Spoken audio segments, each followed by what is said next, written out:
E agora vamos falar do projeto de lei em tramitação na Câmara dos Deputados, que concede anistia aos condenados pelos atos de 8 de janeiro de 2023. O líder do PL na Câmara, Sóstenes Cavalcante, disse na noite de quinta-feira que 257 deputados assinaram o requerimento de urgência para o projeto de lei. Esse é o número mínimo de assinaturas para que o requerimento possa ser apresentado. Se a urgência para o projeto de lei da anistia for aprovada pelo plenário da Câmara, a proposta poderá ser votada no plenário sem passar por comissões. Vamos ouvir o anúncio de Sóstenes Cavalcante.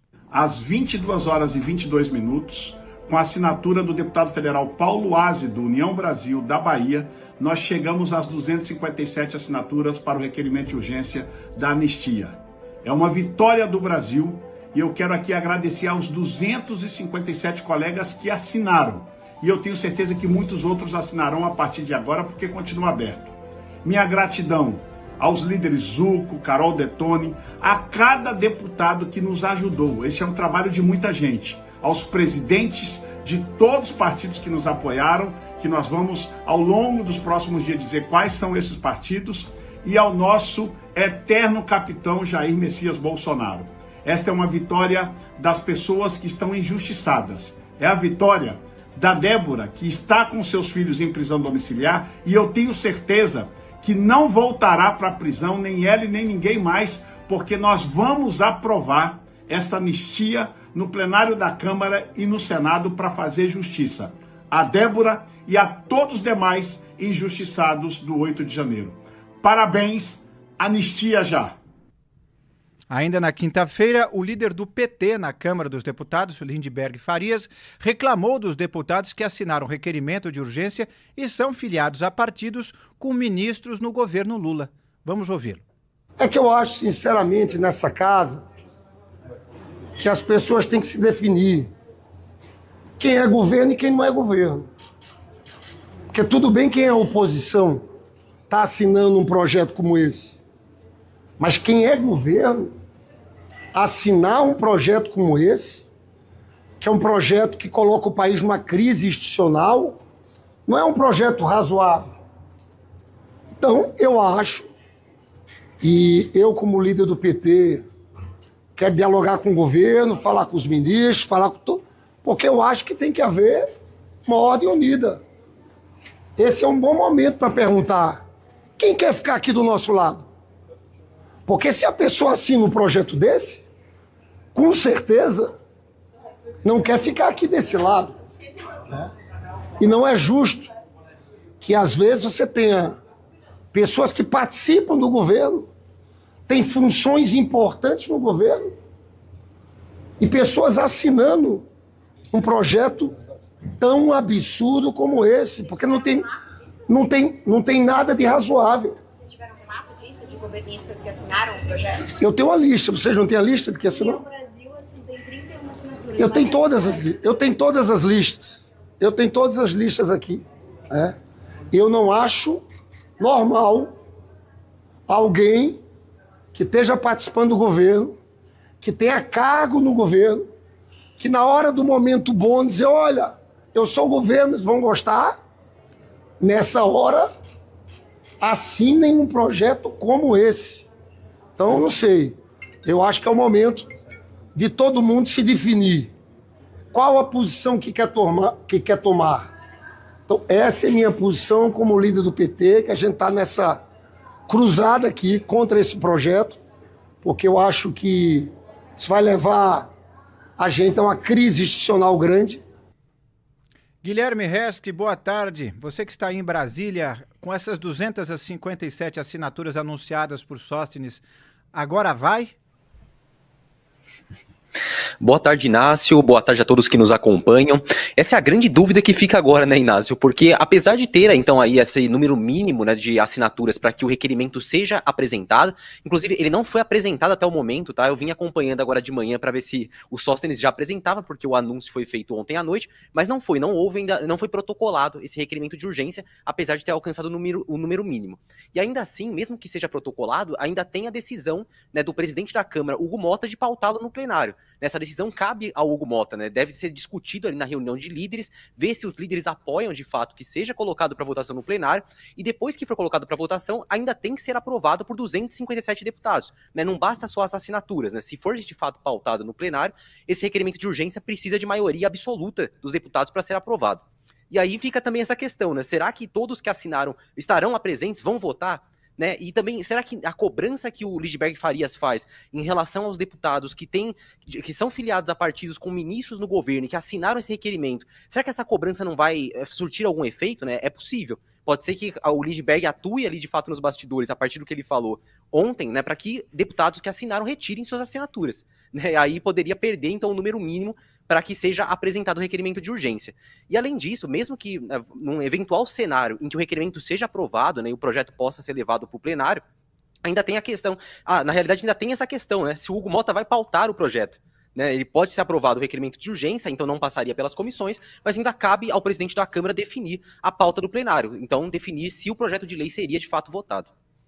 Rodolfo Borges, boa tarde.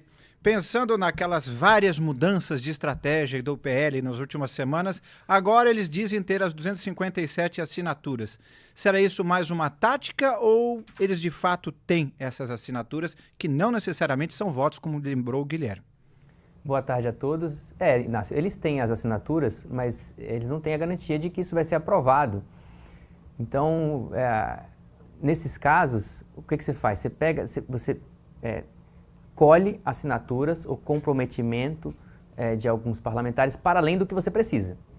Então, temos no limite. Tá, mas você tem um limite para a urgência, o que indicaria que esses 257 que querem votar a urgência, indicaria que eles querem aprovar a urgência? Não. São duas coisas diferentes. Concordam em votar a urgência. Agora, desses aí, 257, digamos que tem 10 que querem votar a urgência para derrubar ela. Pode acontecer. Então, o que os aliados do Bolsonaro teriam que fazer agora, e talvez por isso ainda eles não tenham protocolado, como o Guilherme destacou, é de que eles têm que ter uma gordurinha aí. Eles teriam que ter a certeza de que pelo menos a maioria simples votaria pela urgência. Porque uma coisa é isso, é diferente. Vamos separar. Uma coisa é, concordo que a urgência seja votada. Outra coisa é, voto para que a urgência seja aprovada. Então tem uma pequena distância aí. Se eles não protocolaram até agora, é um indicativo de que eles não têm a certeza de que eles têm os votos para aprovar a urgência. Porque qual é o pior cenário para o pessoal que está defendendo a anistia agora? É conseguir que o Hugo Mota paute isso, essa proposta de urgência, e ela ser derrubada. Porque daí, se ela for derrubada, o que eles vão fazer? Aí vai ser uma bela de uma derrota, eles vão ter que começar a corrida toda de novo, porque essa especificamente não deu certo. Aí, vamos atrás dos líderes mais uma vez, vamos fazer... Então, assim, a gente já vem dizendo aqui faz muito tempo, é uma situação muito delicada, porque não é o assunto do momento para o país, não é o que as pesquisas de opinião mostram, a questão da segurança é muito mais premente para o país inteiro.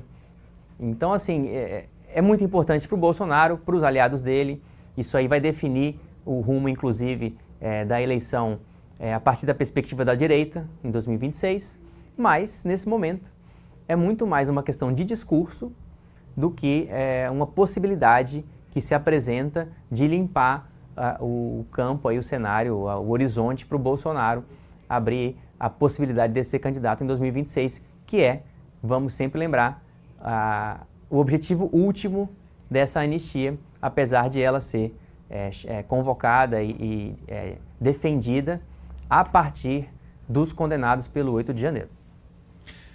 Guilherme, pensando sobre os possíveis próximos passos, o que o Sóstenes Cavalcante e as lideranças do PL ainda conseguiriam fazer nessa sexta-feira? Lembrando que sexta-feira já não tem congressista em Brasília. Eles vão continuar ali tentando convencer, né, de fato, mais deputados a assinarem ou, de fato, garantirem que vão votar, líderes também concordarem com essa pauta, inclusive e pressionar o próprio Hugo Mota, né?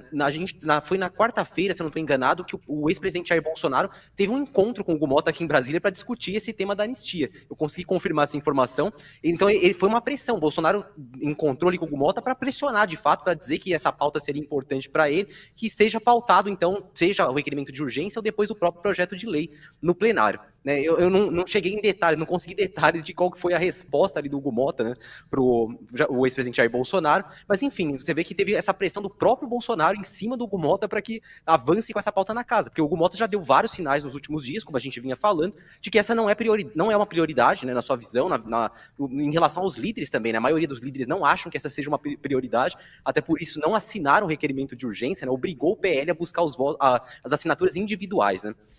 Enfim, então acho que agora vai continuar essa pressão, para que se mais parlamentares assinem o requerimento de urgência, os que assinarem garantam que vão votar a favor do projeto, e também a pressão sobre o Hugo Mota para que ele paute o requerimento de urgência. E aqui em São Paulo nós tivemos o Tarcísio de Freitas, o governador, pressionando o Hugo Mota, que é do próprio partido, não é, Rodolfo? O Tarcísio entrou nessa história, o Tarcísio está se envolvendo agora mais aí com a questão da anistia, se aproximou muito do Bolsonaro nos últimos dias, até saiu uma pesquisa da Datafolha essa semana indicando aí que aumentou a desaprovação do Tarcísio, não caiu a aprovação, mas a desaprovação subiu um pouco, e aí, subiu um pouco não, 11 pontos, é muita coisa, mas num período longo aí de meses. E aí ficou essa pergunta, porque a pesquisa de opinião não deixou claro qual seria o motivo, mas poderia ser porque o Tarcísio acabou se aproximando muito nas últimas semanas aí no discurso do Bolsonaro. Eu só queria destacar, para a gente terminar esse assunto, essa posição da esquerda. O Lindenberg Faria está ali brigando ali com os deputados da base, que seriam da base do governo, ou que são dos partidos que seriam da base do governo. Isso é sempre muito complicado, principalmente no governo Lula, porque, de fato, apesar de terem ministros, esses partidos eles não estão alinhados no Congresso Nacional completamente com o governo, mas já começou a surgir, do lado da esquerda, um discurso um pouco mais maleável em relação a essa questão da anistia.